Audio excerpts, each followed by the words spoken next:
Baik, kali ini kita akan melanjutkan materi kita selanjutnya, yaitu mengenai jaringan komputer. Di mana minggu yang lalu kita sudah mempelajari bab mengenai elemen sistem komputer. Ada beberapa hal yang akan kita bahas di dalam materi jaringan komputer ini. Di antaranya yaitu kita akan mempelajari dasar-dasar jaringan komputernya terlebih dahulu. Submateri apa saja yang akan kita pelajari? Yang pertama, apa itu jaringan komputer? Bagaimanakah klasifikasi dan peralatan jaringan komputer? Kemudian, apakah topologi jaringan komputer dan bagaimana media transmisinya? Kita akan bahas satu persatu ya. Apakah itu jaringan komputer?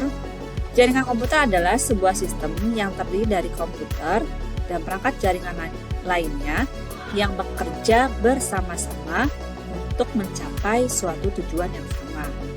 Artinya, jika ada dua komputer yang saling terkoneksi antara satu dengan yang lainnya, maka itu sudah disebut dengan jaringan komputer. Namun, jika hanya ada satu komputer saja, maka itu bukan disebut dengan jaringan komputer, melainkan hanya komputer yang berdiri sendiri atau yang disebut dengan standalone. Apakah tujuan jaringan komputer itu? Tujuannya adalah yang satu, kita dapat berbagi sumber daya. Artinya, sumber daya perangkat keras ataupun sumber daya perangkat lunak dapat kita pergunakan bersama-sama dengan komputer yang lainnya. Kemudian, kita bisa berkomunikasi.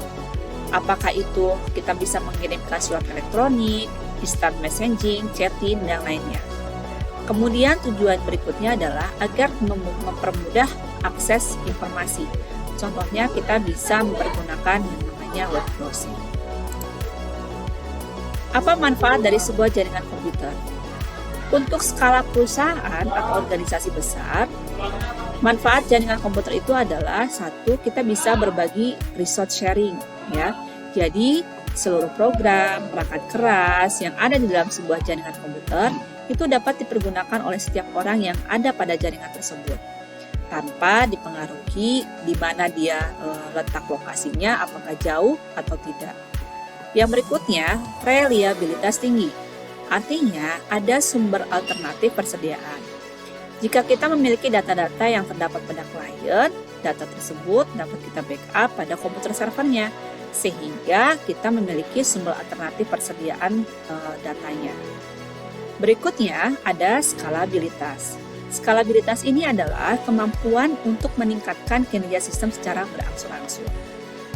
Kemudian, ada berbagai jenis jaringan yang dapat kita pergunakan. Yang pertama, ada jenis jaringan local area network. Yang disebut dengan local area network ini adalah sebuah jaringan komputer yang menghubungkan dua komputer atau lebih hanya dalam cakupan seperti laboratorium, kantor, dan warnet. Jadi geografisnya itu cukup kecil ya. Jadi skala kecil kalau untuk local area network. Jenis jaringan yang kedua adalah MAN atau Metropolitan Area Network. Jika jaringan MAN ini skalanya lebih besar daripada LAN karena dia cakupannya satu kota besar ya. Contohnya adalah jaringan telepon lokal, sistem telepon seluler, serta ISP internet. Yang ketiga ada Wide Area Network. Kalau untuk Wide Area Network ini, jaringannya itu sudah cakupan seluruh dunia. Contohnya adalah jaringan dari PT Telkom, Indosat, serta jaringan GSM seluler seperti Satelindo, Telkomsel, dan masih banyak lagi. Yang keempat adalah internet. Nah, kalau internet ini mungkin kita sudah familiar sekali ya, karena kita sehari-hari sudah sering mempergunakan internet. Internet ini adalah sebuah jaringan komputer yang sangat besar cakupannya dan seluruh dunia. Di dalam jaringan internet ini terdapat yang disebut dengan WWW atau World Wide Web. Ini pertama kali ditemukan oleh fisikawan CERN. Nah, timnya itu tanpa mengubah fasilitas yang ada, dia membuat WWW ini lebih mudah dipergunakan. Sehingga pada akhirnya internet ini sampai saat ini banyak orang yang mempergunakan. Ya. Internet ini tidak sama dengan web.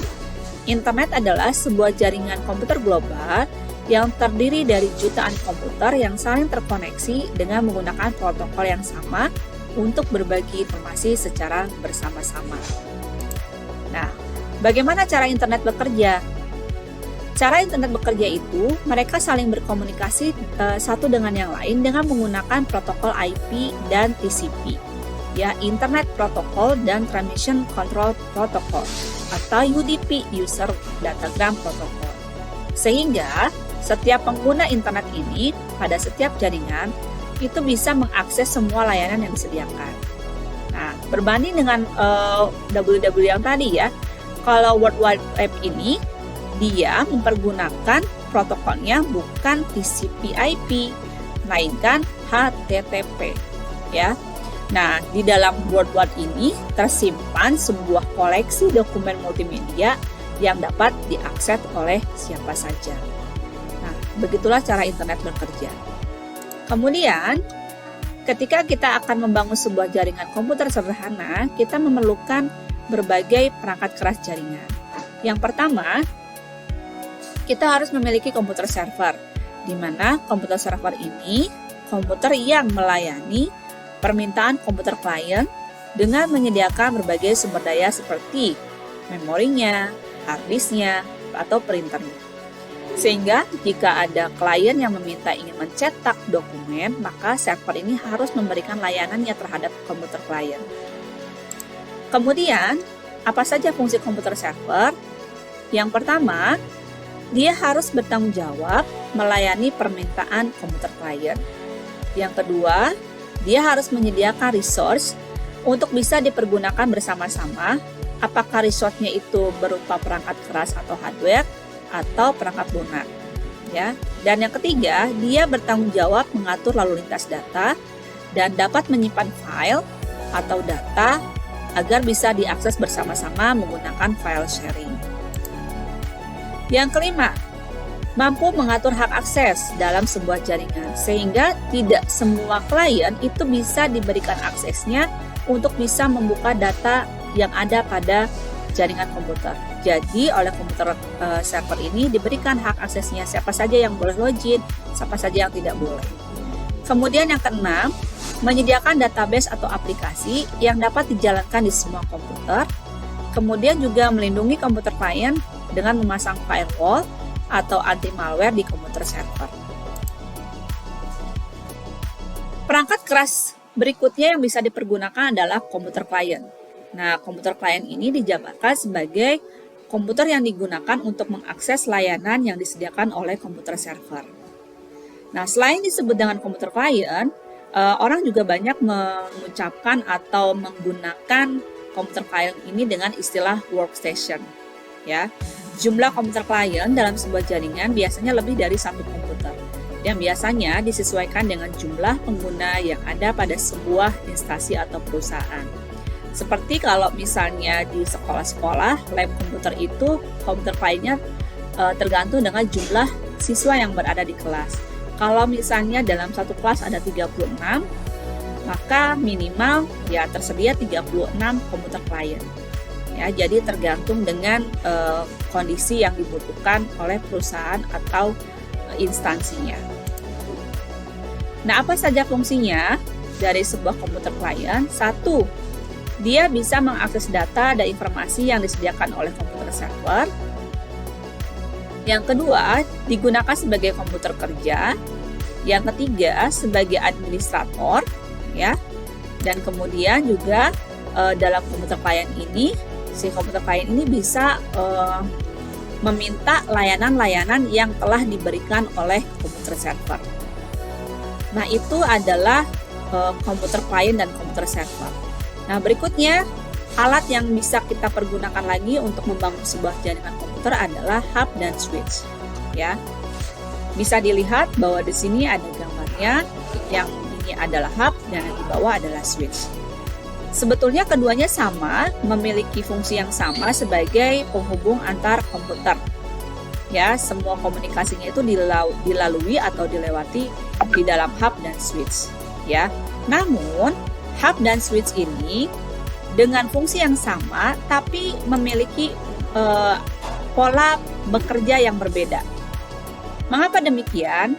Karena jika hub ketika dia menerima data pada port ke-1-nya, tanpa pikir panjang lagi, dia akan menyebarkan si data tersebut ke semua port. Katakanlah gini, kalau hubnya ada 18 port, maka ketika dia menerima data, dia akan sebar langsung ke 18 port itu. Walaupun si data itu tidak ditujukan untuk ke semua komuter yang ada pada jalur 18 ini.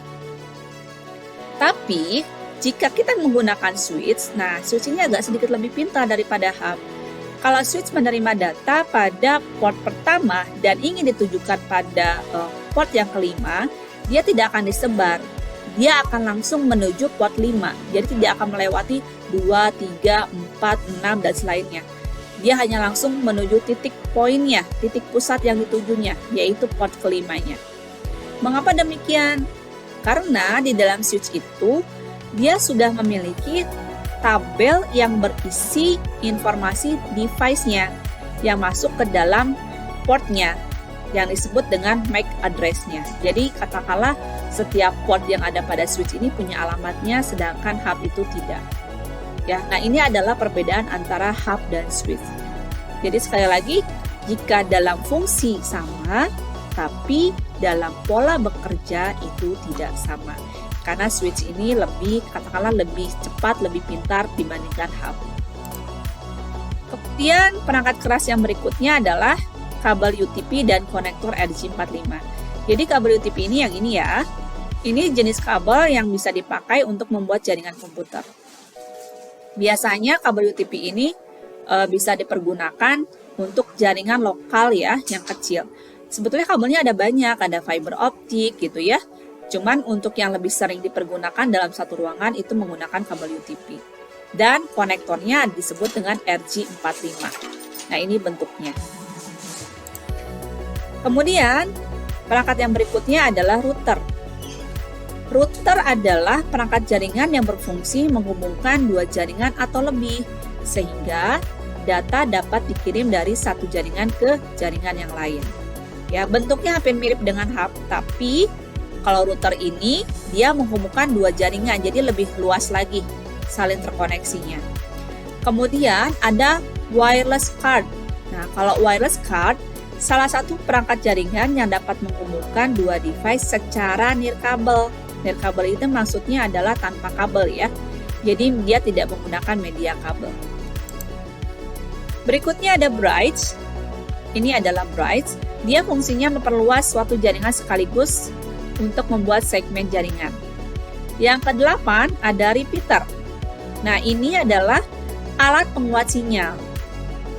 Jadi, jika dalam satu jaringan komputer ada terkendala masalah jarak karena kabel UTP itu dia memiliki kendala jarak sekitar maksimal ya, hanya 100 meter.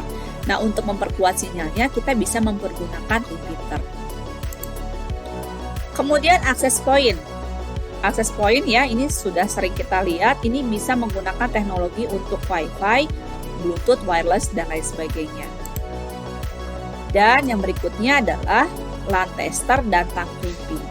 LAN tester ini dipergunakan untuk mengecek koneksi sambungan kabel UTP. Dia sudah dilengkapi dengan lampu indikatornya. Ya. Kemudian adalah tang crimping. Nah, ini digunakan untuk mengkrimping si konektor RJ45-nya yang sudah terpasang pada kabel UTP. Selain untuk mengkrimping, tang ini juga berfungsi untuk memotong kabelnya dan mengelupas si kulit kabel UTP-nya. Nah, demikian untuk materi jaringan komputer dengan dasar-dasar pengetahuan jaringan komputernya. Untuk materi selanjutnya, kita akan masuk lagi lebih dalam lagi dengan mempelajari topologi jaringan komputer. Namun, itu akan kita bahas untuk sesi berikutnya. Terima kasih untuk kali ini. Wassalamualaikum warahmatullahi wabarakatuh.